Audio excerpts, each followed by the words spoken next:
Então, sejam bem-vindos aqui ao Mafaguinhos. Eu sou a Clau e hoje a gente vai falar sobre Trabalhos de Amor Perdidos de Shakespeare após a vinheta. Antes, relevem o barulho do ar-condicionado que tá aqui. Tá um calor insuportável para variar. Tô suando, não consigo desligar. Então vai ficar de fundo chiado. Ok? Check. Passa adiante para mais um recado. Já temos caixa postal, deixa aqui embaixo, tá aqui para todo mundo que quiser, enfim.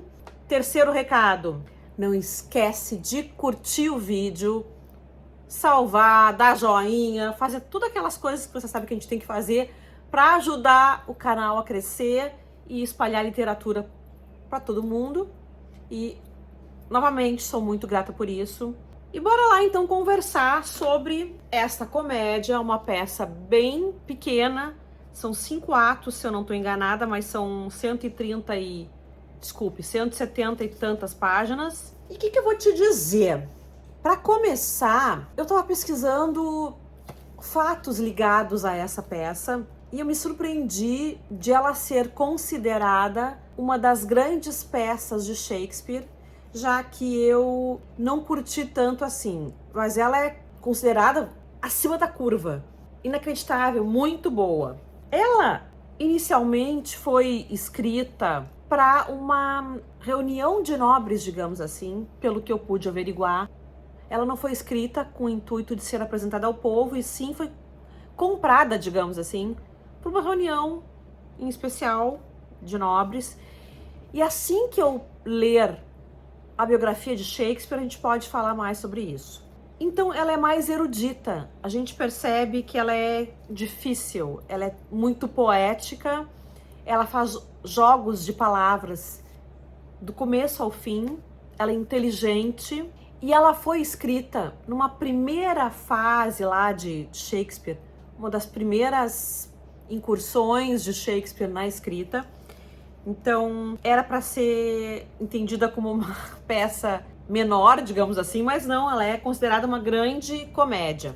Ao mesmo tempo que Shakespeare escreveu para uma reunião de nobres, tem uma questão interessante, porque ele faz uma crítica bem importante à academia, aos escritores mais puritanos, entre aspas, que seguiam certos moldes.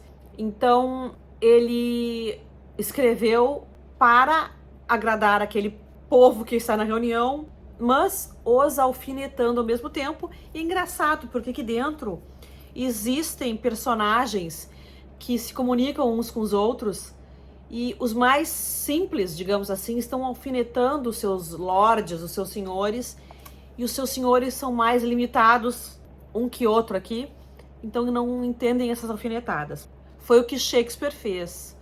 Ele alfinetou aqueles que compraram a peça. Basicamente, o que aconteceu nessa peça?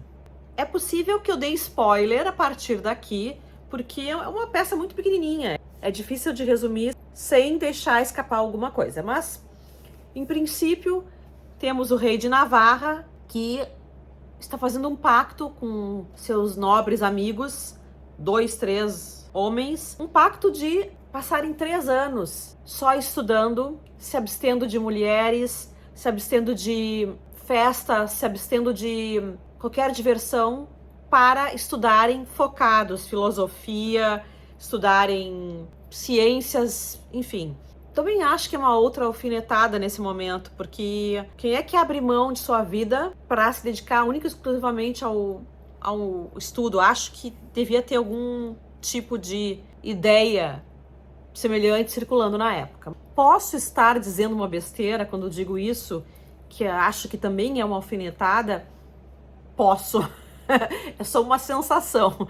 Eu não vi escrito em lugar nenhum, mas é uma sensação que eu tenho, que também foi uma alfinetada. Então, nós temos esse rei que fez essa proposta para os amigos, e inclusive com punições a quem fizesse perjúrio, digamos assim, quem não honrasse com o compromisso. Só que eles tinham esquecido que ao mesmo tempo ia chegar no reino de Navarra a princesa da França para negociar a Aquitânia para o seu pai, já que o pai estava doente, acamado, o rei lá da França. Essas moças chegam no reino e o rei de Navarra, esse que pediu para que os amigos jurassem com ele essa abstinência de sexo e de outras coisas, ele resolve usar de um estratagema para não ficar perto de mulheres. Ele disse assim: bom, vamos deixar essas moças acampando em tendas fora do reino. E a princesa acha aquilo um traje. Como é que ela está sendo recebida na corte de outro rei para uma negociação e ela fica sendo colocada, né, na rua? Eu também ficaria muito brava. E ela fica muito brava, e daí a gente vai acompanhar esses personagens que são muito diferentes. Nós temos nessa peça o rei com seus lords, a princesa com suas acompanhantes, que são 2 ou 3, e acaba que o rei e os seus lords se apaixonam pela princesa e pelas moças que estão junto com a princesa. Isso também é retratado de forma satírica, porque como é que pode o rei se apaixonar pela princesa sem nunca ter trocado 2, 3 palavras?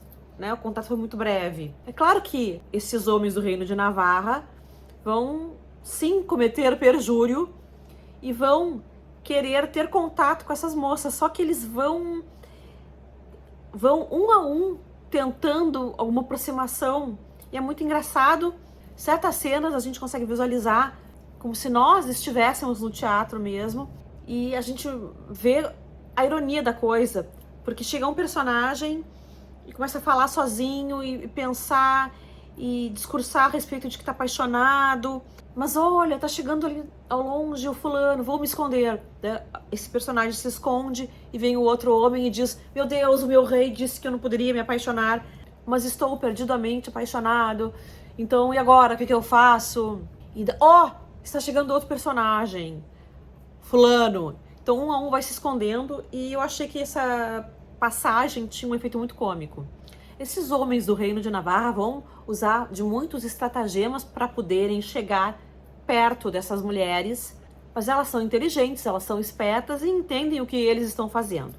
Os diálogos são muito inteligentes, porque Shakespeare pareou homem e mulher, então cada mulher tinha o seu par homem, e cada homem vai escrever uma carta para sua mulher apaixonada, né? Vai querer uma certa aproximação, e elas, entendendo tudo, vão esnobar esses homens. Existem alguns personagens que são bem interessantes, bem hilários.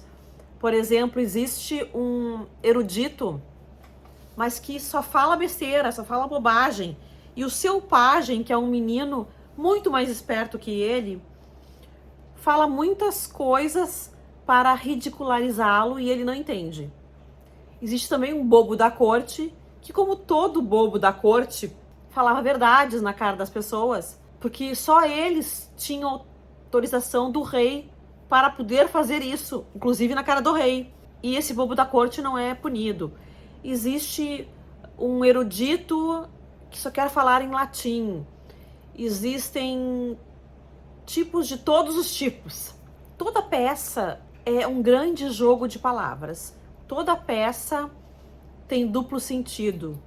Tudo que se diz pode ser interpretado de outra forma. Tem 2 pessoas conversando, um homem e uma mulher, eles trocam palavras de amor, mas essas palavras de amor têm duplo sentido, parece que eles estão se alfinetando. Existe essa temática também que a gente não pode esquecer de falar, que é a questão de os personagens masculinos da peça terem dificuldade em manter essa palavra, de jurarem, e alguns, inclusive, sabendo de antemão que iam fazer o perjúrio.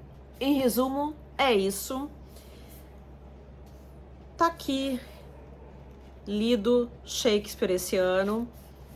Talvez leia outros ainda na continuidade. Mas é o que eu disse para vocês. Eu consigo visualizar essa peça no teatro, eu consigo visualizar a ironia, eu consigo visualizar a piada, mas em princípio não foi o trabalho de Shakespeare que eu mais gostei.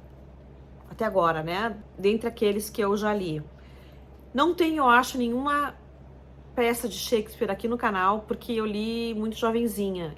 Já fiz até a releitura de Romeu e Julieta e de Megera Domada. Mas há muito tempo atrás, vou reler novamente.